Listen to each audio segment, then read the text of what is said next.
Então, irmãos, eu quero começar com vocês em Atos. Atos 1, e a gente vai até o 4. Vai ler tudo? Não, pelo amor de Deus.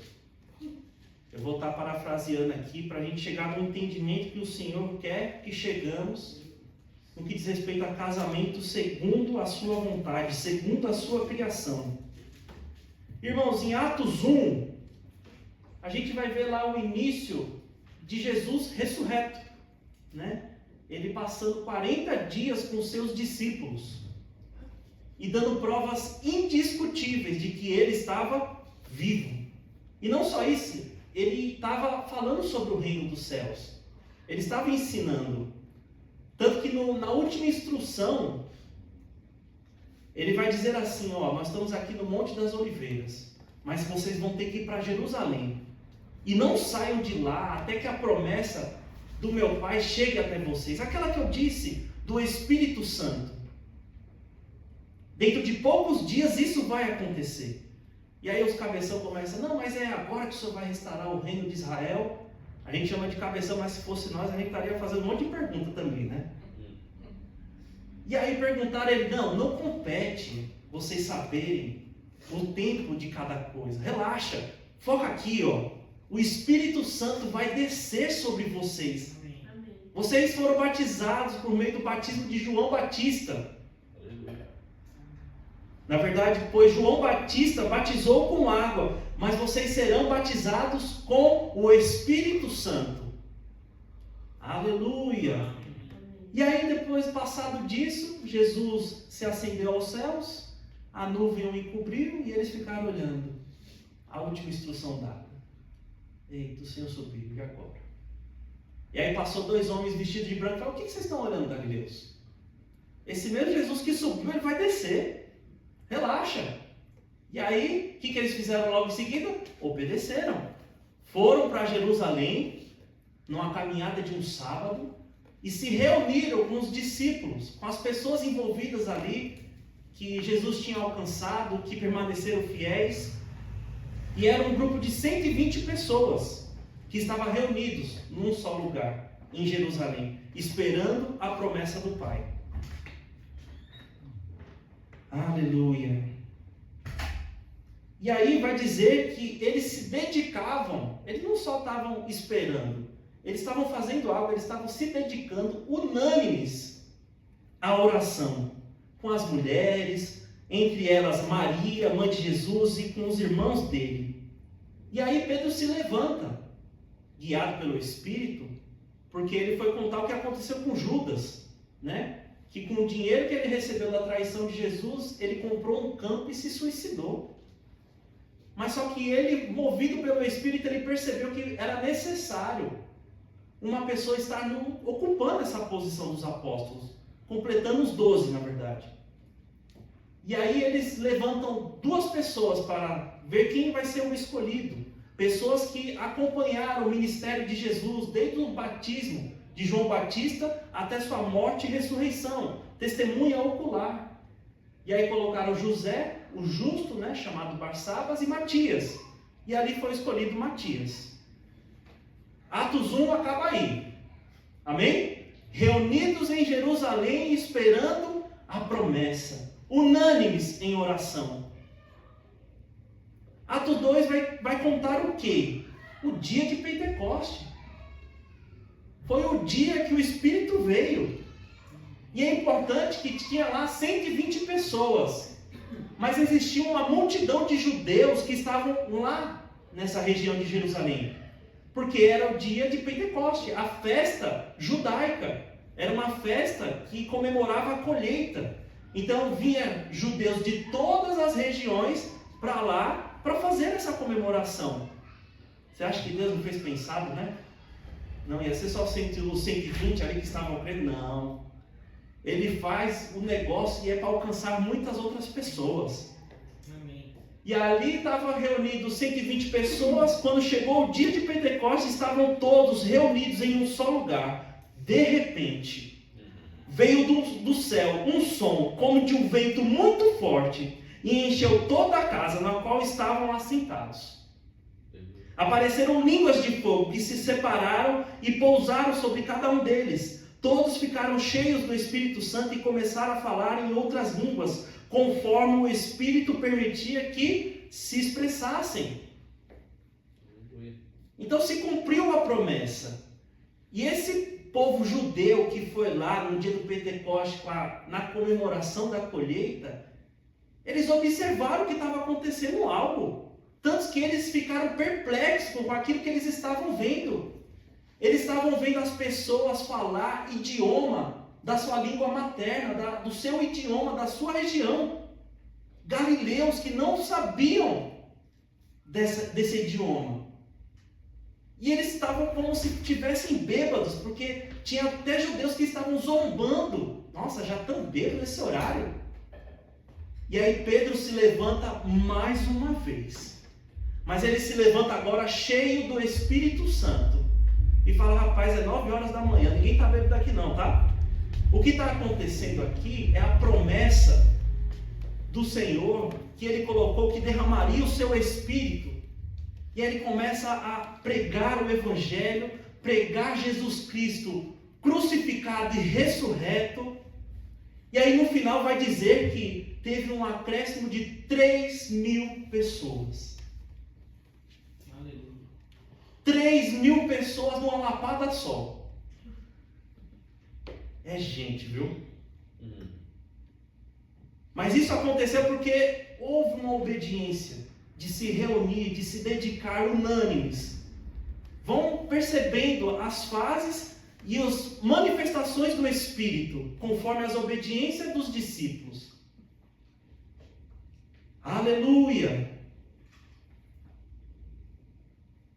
E aí, irmãos, esses 3.000 pessoas que se converteram ali, eles não só aceitaram e ponto e acabou, não. Eles se dedicavam ao ensino dos apóstolos e à comunhão, ao partir do pão e às orações. Todos estavam cheios de temor, e muitas maravilhas e sinais eram feitas pelos apóstolos. Isso está lá em Atos 2, do 42 em diante. Os que criam mantinham-se unidos. Então não só foi uma conversão e foram-se embora, não. Eles estavam unidos. 3.000 pessoas agora a mais. Mantinham-se unidos e tinham tudo em comum. Vendiam suas propriedades e bens e os distribuíam conforme a necessidade de cada um. Todos os dias continuavam a reunir-se no pátio do templo, partiam pão em casa e juntos participavam das refeições com alegria e sinceridade de coração, louvando a Deus e tendo a simpatia de todo o povo. E o Senhor lhe acrescentava diariamente os que iam sendo salvos. Cara, que ambiente maravilhoso, irmãos. Uma multidão se dando bem, unido. Ninguém passando necessidade, porque não, eu venho aqui, ó, tá aqui, ó. Vamos curtir esse momento, vamos curtir essa comunhão, vamos curtir Deus. E aqui diz que eles foram acrescentados mais e mais, ou seja, além de estarem desfrutando da unidade entre eles, eles estavam indo pregar o Evangelho. Que maravilha, meus irmãos. E aí parte para Atos 3. Atos 3 diz que Pedro e João estavam indo à hora da oração, 3 horas da tarde. Quem ora às 3 aqui? Aí estava indo às 3 horas da tarde. Só que quando eles estavam chegando no templo, com a porta chamada Formosa, também estava chegando um aleijado de nascença, da qual as pessoas estavam levando ele para a porta Formosa para pedir esmolas. E ele pegou Pedro e João ali passando, rapaz, uma moedinha aí, alguma coisa? E Pedro, nessa pegada de ser guiado pelo Espírito, ele viu para ele com toda certeza, o Espírito se moveu dentro dele e, rapaz, está aí a oportunidade de milagre. E ele foi guiado ao ponto de olhar fixamente, com atenção para o aleijado e falar, rapaz, eu não tenho prato nem ouro. Mas essa situação aí, eu sei quem resolve. E eu tenho um nome que pode resolver. Em nome de Jesus, levanta e anda. Meus irmãos, aí o Pedro ajudou a pegar ele na mão, levantou, os pés e os tornozelos ficaram firmes. Pensa numa alegria. Porque lá em Atos 4 vai dizer que ele tinha 40 anos de idade, aleijado de nascença. E agora o homem andando. O que ele faz? Ele entra num templo onde o povo está reunido em oração e sai louvando ao Senhor, engrandecendo a Ele, e as pessoas conhecem. Rapaz, esse é um aleijado que fica aí na frente. E as pessoas começam a ficar maravilhadas. E aí Pedro, novamente, aproveita a oportunidade para ministrar. Porque as pessoas correram para Pedro e João, tipo assim, nossa, vocês fizeram isso? E ele, por que vocês estão surpresos? Vocês estão achando que foi a gente? Vocês não estão ligados não, é o nome. É o nome de Jesus. E ele começa a falar novamente de Jesus. E chegamos em Atos 4. E é essa reunião ali, esse povo reunido ali, maravilhado com o que aconteceu, e Pedro pregando. Só que nesse meio, estava lá os saduceus, o chefe da guarda, o capitão da guarda do templo e os sacerdotes, olhando tudo. E eles estavam perturbados com tudo isso que estava acontecendo. Falando, não é possível, meu. Porque eles não entendiam as coisas espirituais. Eram homens carnais, dominados pelo pecado. E por isso eles foram e prenderam Pedro e João naquela noite. Só que no dia seguinte, lá em Atos 4, vai dizer assim, muitos, porém, dos que ouviram a mensagem creram, chegando a quase 5.000 o número de homens que creram. Olha o salto, 3.000 mais 5.000. E aí agora, Pedro e João é chamado diante das autoridades e líderes, né, religiosos, e os líderes pegam para eles e perguntam, né? Aí mandaram trazer Pedro e João e pergunta, com que poder ou em nome de quem vocês fizeram isso? E aí Pedro novamente diz, cheio do Espírito, ele responde, autoridades e líderes do povo, visto que hoje somos chamados para prestar contas de um ato de bondade em favor de um aleijado, parece que até está sendo irônico, né? Sendo interrogados acerca de como ele foi curado, saibam os senhores e todo o povo de Israel, que por meio do nome de Jesus Cristo Nazareno, a quem os senhores crucificaram, mas a quem Deus ressuscitou dentre os mortos, este está curado diante dos senhores. Este Jesus é a pedra que vocês construtores rejeitaram, e que se tornou a pedra angular. Não há salvação em nenhum outro, pois debaixo do céu não há nenhum outro nome dado aos homens pelo qual devamos ser salvos. E aí os líderes religiosos e as autoridades ali vai dizer assim, vendo a coragem de Pedro e de João e percebendo que eram homens iletrados e sem instrução, ficaram admirados e reconheceram que eles haviam estado com Jesus. Além disso, como podiam ver o homem que fora curado? Além disso, como podiam ver que o homem, o aleijado que fora curado, estava com eles? Nada podia dizer contra. Irmãos, um parênteses aqui, para a gente depois dar continuidade.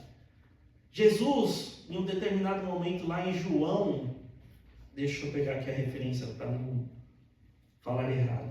Em João 8,38 ele diz, eu falo do que vi na presença do Pai. Em João 5,19, em verdade lhes digo que o Filho não pode fazer nada de si mesmo, só pode fazer o que vê o Pai fazer, porque o que o Pai faz, o Filho também faz. Jesus, meus irmãos, ele ouvia do Pai e via o que ele fazia. E o que ele fez? Ele falou e fez aquilo que observava do Pai. É nítido que Pedro também aqui fazia a mesma coisa. Ele não só falava, mas ele fazia.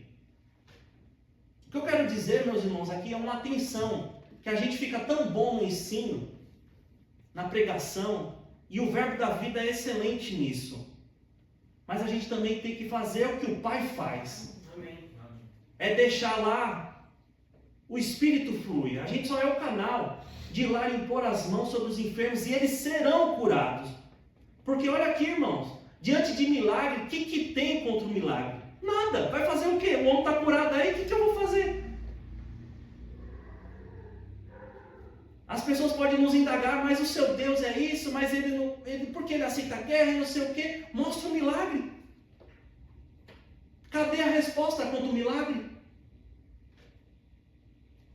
Então vamos fechar os parênteses aqui. Todos nós estamos disponíveis para falar aquilo que vemos o Pai falar, na pessoa de Jesus, por meio dos apóstolos, dos ministros, mas também nós podemos fazer. Tanto que Jesus colocou como que a gente ia fazer obras maiores que ele fez. Amém? Amém. Glória a Deus. Fecha o parênteses e bora-se embora. E aí não tinha o que fazer com Pedro e João. O que eles fizeram? Soltaram. E advertiram. Ó, não fale mais desse nome. Só que aí Pedro ainda falando, né? Deu uma resposta. Cadê? E aí Pedro fala para finalizar: julguem os senhores mesmo se é justo aos olhos de Deus obedecer aos senhores ao invés de obedecer a ele. Pois não podemos deixar de falar daquilo que vimos e ouvimos. Amém? Não arredar o pé. Aproveitar a oportunidade para colocar lá, é Jesus o centro do negócio, o foco. É o que nós fluímos. É o nome que está fazendo o reboliço todo. E aí eles se soltaram eles, e eles foram para onde? Para a unidade, para onde os irmãos estavam reunidos. E ali eles contaram tudo o que aconteceu. O que aconteceu novamente? Mais fogo. Mais fogo. Ao ponto que eles chegaram a orar. Ó soberano, tu fizeste o céu, a terra, o mar e tudo o que neles há. Tu falaste por meio do Espírito Santo pela boca do teu servo, o nosso pai Davi. Porque se enfurecem as nações e os povos tramam em vão, os reis da terra tomam posição e os governantes conspiram unidos contra o Senhor e contra o seu ungido. De fato, Herodes e Pôncio Pilatos reuniram-se com os gentios e com o povo de Israel nessa cidade para conspirar contra o teu santo servo Jesus, a quem ungiste. Fizeram que o teu poder e a tua vontade previamente haviam decidido que acontecesse.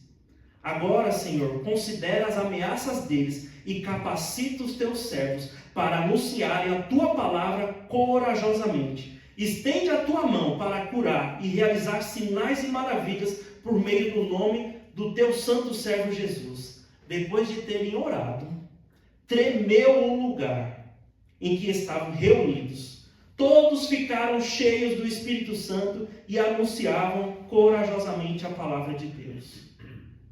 Pedro, o que isso tem a ver com casamento? Me diga aí.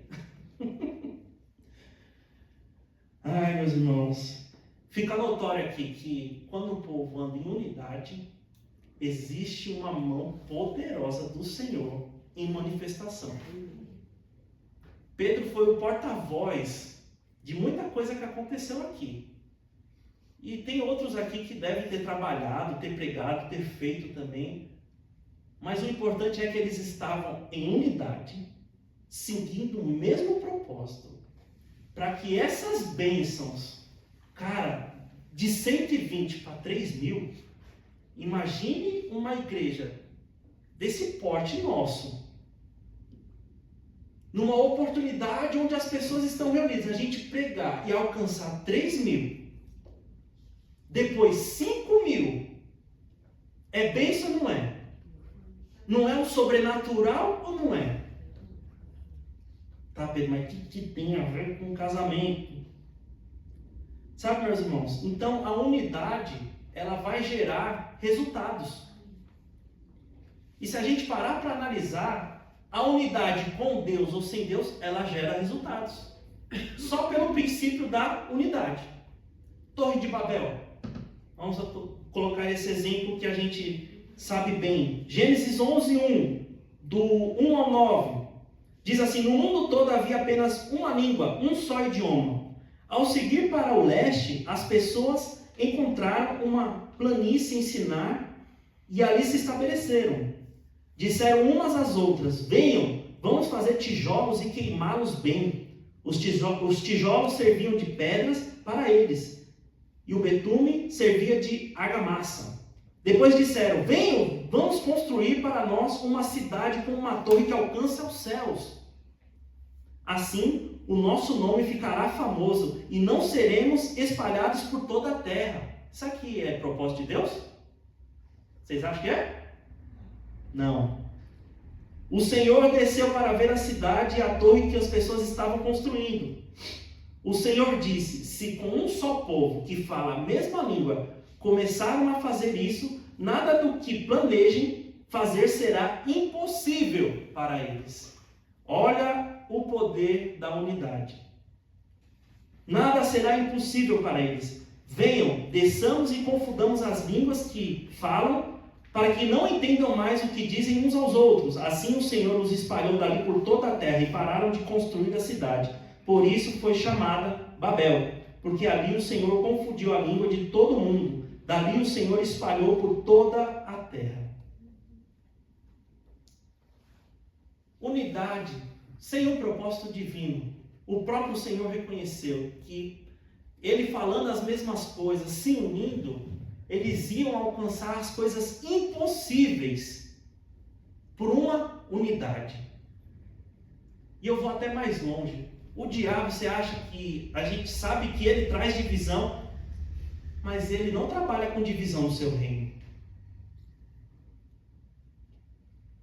Lá em Mateus 12, do 22 ao 26, Jesus expulsa demônios, e aí o povo vai dizer: ele é o príncipe dos demônios, por isso que faz isso. E Jesus: rapaz, se Satanás expulsa Satanás, o reino dele não subsiste, a casa dele não subsiste. Como é que é esse negócio?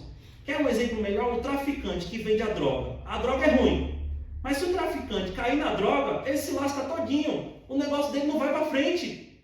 Com o diabo é a mesma coisa. Ele provê divisão, mas ele ali está unido, pensando junto com os seus demônios para acabar conosco. Olha o poder da unidade. João 10:10 vai dizer que o ladrão veio para matar, roubar e destruir. Mas Jesus veio para dar vida, e vida em abundância. Aqui não cita que é Satanás, mas dá para perceber que é ele. Matar, roubar e destruir. Faz parte da natureza dele isso. E aqui é um contraponto. Ladrão que vem matar, roubar e destruir, mas, porém, todavia, entretanto, eu, Jesus, que estou contra essa natureza, contra o mal, eu vim para que tenham vida e vida em abundância. Matar, roubar e destruir, isso divide, isso subtrai. O reino de Deus é o contrário, é multiplicação. Mas Satanás não. Ele traz a divisão, mas no reino dele não tem não. Pelo menos eu acho que ele procura ter uma ordem para avançar. Amém? Amém. Unidade. Unidade, meus irmãos.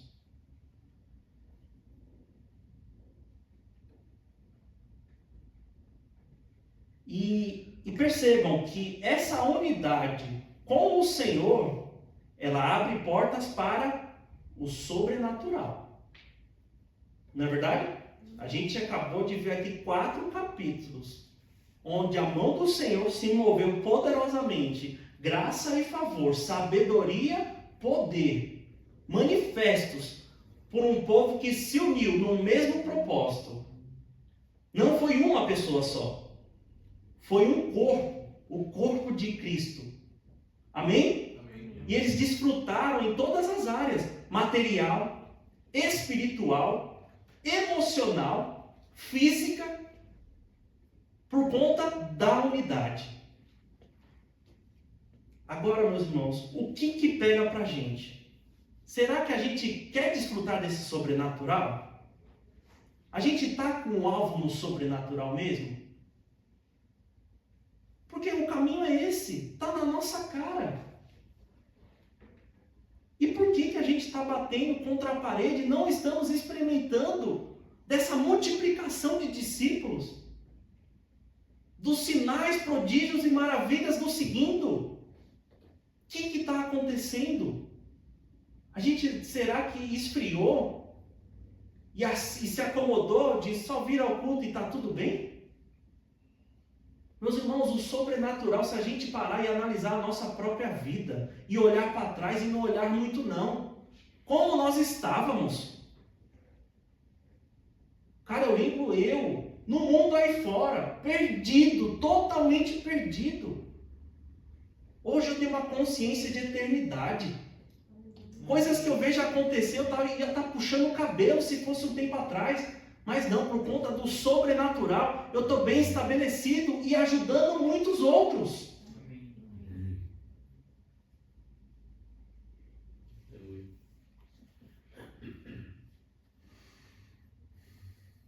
E aí a gente acha que o sobrenatural, ele só pega o ministério. Nossa, eu tenho um chamado. Eu quero fazer a vontade do Senhor. E às vezes a gente liga esse sobrenatural somente com o microfone, somente com a pregação do Evangelho. Mas não é assim, meus irmãos. Sabe, o sobrenatural é no ministério. E o ministério começa onde? Na nossa casa. Nós somos igreja composta por famílias. E onde começa a igreja? Na família. Então, o que isso tem a ver com casamento? A unidade no corpo de Cristo, a gente está vendo o sobrenatural fluir. E a unidade do casamento, de um homem e de uma mulher? Você acha que o sobrenatural não vai fluir ali? Se ali estiver com o Senhor em unidade? Meus irmãos, existem bênçãos grandiosas para nós experimentarmos num casamento. E eu vou colocar aqui numa família para estender. Que existem viúvas, né? Mas existe um sobrenatural disponível que começa na nossa casa. A gente coloca muito sobrenatural nesse contexto das quatro paredes da igreja. Rapaz, imaginou já tremer dentro da nossa casa quando nós estivermos em oração com a nossa família? Nós estamos pregando o Evangelho para os nossos filhos e impõe as mãos e o milagre acontece. Começa na nossa casa. Começa na nossa casa. Não é um púlpito que nós precisamos de um microfone para pregar o Evangelho e viver as bênçãos do Senhor. Não, estou fazendo rema. Quando eu chegar ali vai ser demais. Não, irmãos. O púlpito começa em casa. Amém. Aleluia. Aleluia!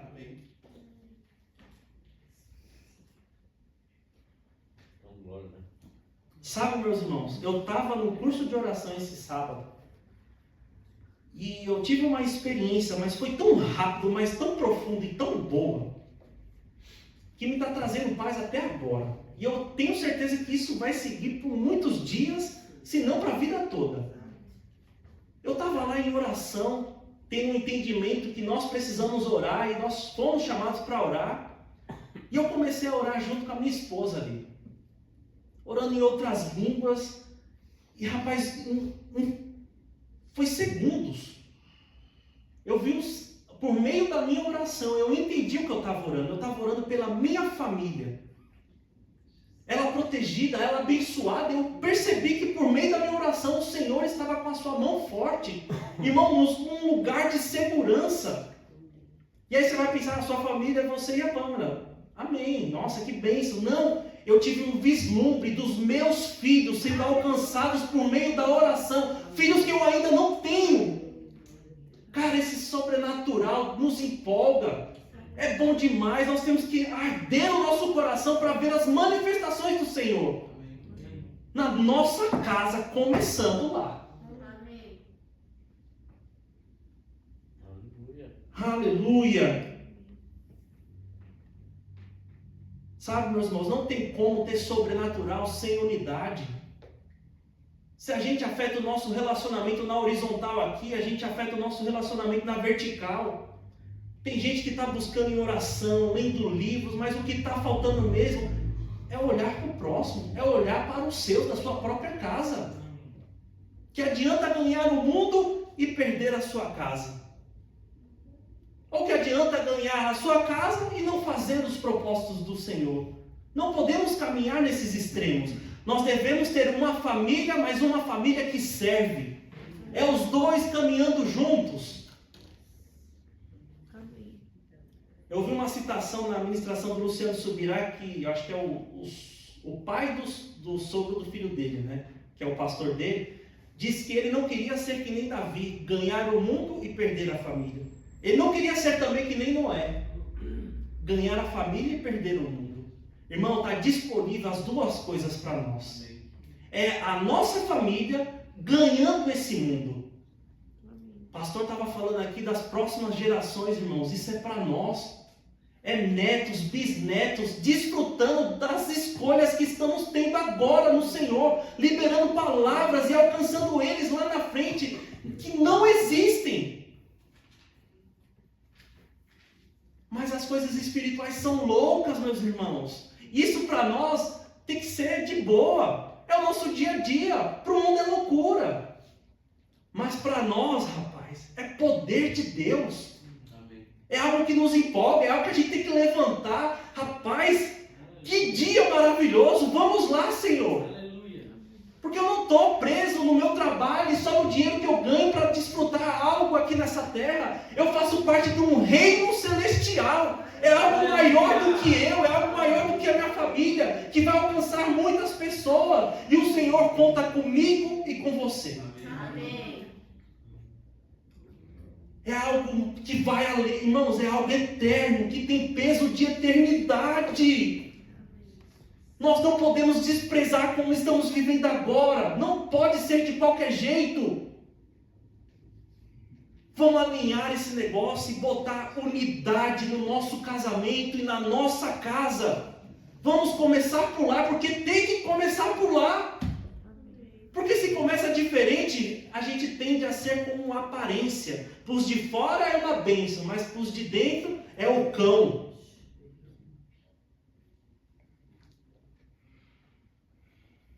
Meu, se alguém afirmar, olha lá, 1 João 4,20, se alguém afirmar, eu amo a Deus, mas odiar o seu irmão é mentiroso. Se não está aqui no horizontal, não está na vertical.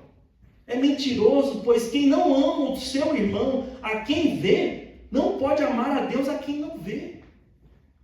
1 Pedro 3,7, maridos, do mesmo modo, sejam sábios no convívio com sua esposa, tratando-a com honra, como parte mais frágil e cordeira do dom da graça da vida, de forma que não sejam interrompidas as suas orações. Quebramos aqui, quebrou aqui. Malaquias 2, do 13 ao 15. A outra coisa que vocês fazem, enche de lágrimas o altar do Senhor. Choram e gemem, porque Ele já não dá atenção das suas ofertas, nem aceita as suas mãos com prazer. E vocês me perguntam, por quê? É porque o Senhor é testemunha entre você e a mulher da sua mocidade, pois você foi infiel a ela. Embora ela fosse a sua companheira, a mulher da sua aliança matrimonial. Acaso Deus não fez com uma porção do Espírito que lhe pertence? E o que o único Deus deseja? Ele pergunta. Uma descendência dedicada a Deus. Portanto, tenham cuidado para que ninguém seja infiel à mulher da sua mocidade. Se dedicar a Deus é se dedicar aos nossos, é se dedicar às pessoas, é se dedicar à unidade. Amém? Amém. Provérbios 27:16. A mulher, né? Cadê? Deixa eu colocar aqui. Provérbios 27.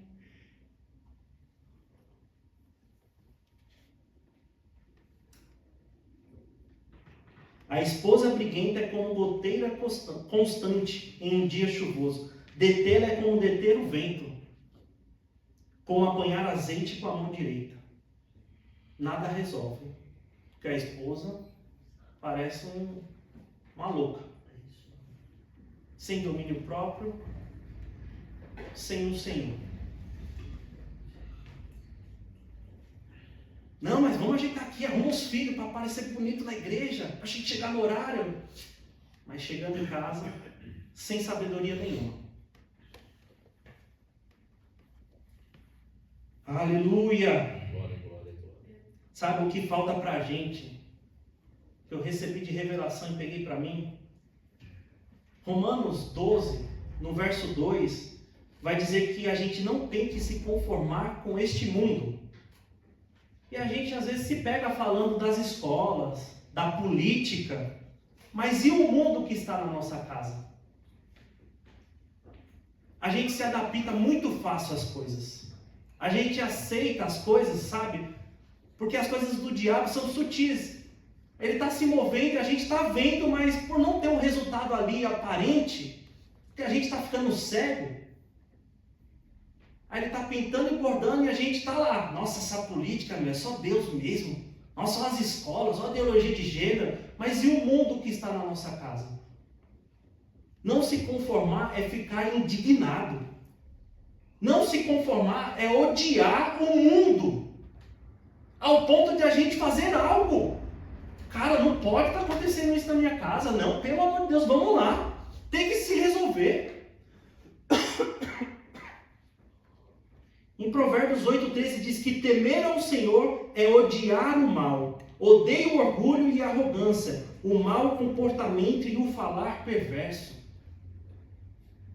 A gente tem que botar indignação, dar uma analisada no nosso lar, no nosso casamento, mas a gente não tem nem parâmetro para saber se está bom ou ruim. A gente vai só no domingo na igreja, como é que vai ter parâmetro daquilo que Deus criou para ser? A gente até sabe citar alguns versículos, mas está mesmo no nosso coração? Está mesmo fazendo parte daquele meditar e está nos renovando e trazendo a existência por meio da fé? A gente tem que se indignar mais com o mundo. Na minha casa não, na minha família não, no meu casamento não. Tem que estar funcionando conforme os parâmetros da palavra. Maridos, amar a sua esposa como Cristo amou a igreja. A gente às vezes sabe disso, mas olha que amor nós temos que amar as nossas esposas. Um amor sacrificial, que não se importa com seus próprios interesses, mas com os dela. A gente tem que pegar pesado com essas coisas, porque a vida está passando, meus irmãos. Em um pulo, já estamos no final de ano. Em um outro pulo, outro ano. Aí a gente vai seguir os caminhos da vida. Vamos ter filho, vamos ter mais filho. E sem preparo nenhum, a gente vai prosseguindo. Aquilo que a gente conquistou lá atrás, na palavra, a gente vai se perdendo. Porque, é firmeza e constância. É todos os dias. Nós precisamos ter essa consciência. Nós somos crentes todos os dias. É viver o agora. Em 1 Coríntios 4:1 diz assim, que os homens nos considerem como ministros de Cristo e dispenseiros dos mistérios de Deus. Essa palavra ministro, no grego, eu fui lá ver com o Rick Henry, e ele falou que essa palavra quer dizer um servo que é colocado no convés dos navios grandes para remar. Olha só, ministro. Todos nós somos ministros aqui da reconciliação. Amém. Todos nós, não escapa um. Amém. E essa palavra aqui, ministros, quer dizer um servo, um escravo que está lá debaixo do navio. Rema! Rema! E por esses escravos estarem passando por essa situação, às vezes eles queriam fugir. Porque queriam viver a vida. Mas eles estavam sendo obrigados ali a remar. E a remar. Tanto que eles eram acorrentados para não sair daquele lugar. Sabe, nós somos ministros do Evangelho. Claro que a gente não é penoso para nós viver Cristo. A gente tem que colocar a nossa carne no lugar. Mas nós temos que ser que nem esses caras, acorrentados em Cristo. E o Senhor rema, rema. Acorda e ora. Rabaxê, rabaçou. E dá glória, e chama a existência, e vai para a igreja, rema! Não largar de nenhum jeito o Senhor Jesus. Porque a gente tende a dar starts, mas não tende a continuar. Porque a nossa carne vai tentar achar caminhos fáceis. Ah, não, acho que eu entendi errado a direção. Ah, eu acho que era para fazer isso, eu acho melhor fazer aquilo. Se o Senhor deu uma direção, irmãos, vamos permanecer firmes e constantes. Rema e vamos, todo dia. A gente tem que entender que para a carne é sacrifício, é pesado para ela. Mas, irmãos, para o nosso espírito, ele está se renovando dia após dia. A gente começa lá cansado. Mas daqui a pouco um fogo começa a arder. E a gente começa a fluir. A gente só precisa tomar a decisão de fazer. De viver cada dia na unidade. Sem contenda, sem ira. Ireis, mas não pequeis. O pecado não está em vir a ira, é manifestar ela. Amém? Amém? Então temos que tomar cuidado de estar se alimentando do Senhor, de ver os parâmetros, de estar se fortalecendo na sua força e na força do seu poder. Para que a gente ire, mas não peque. E não cause discórdia dentro do nosso lar. Amém? Amém. Aleluia.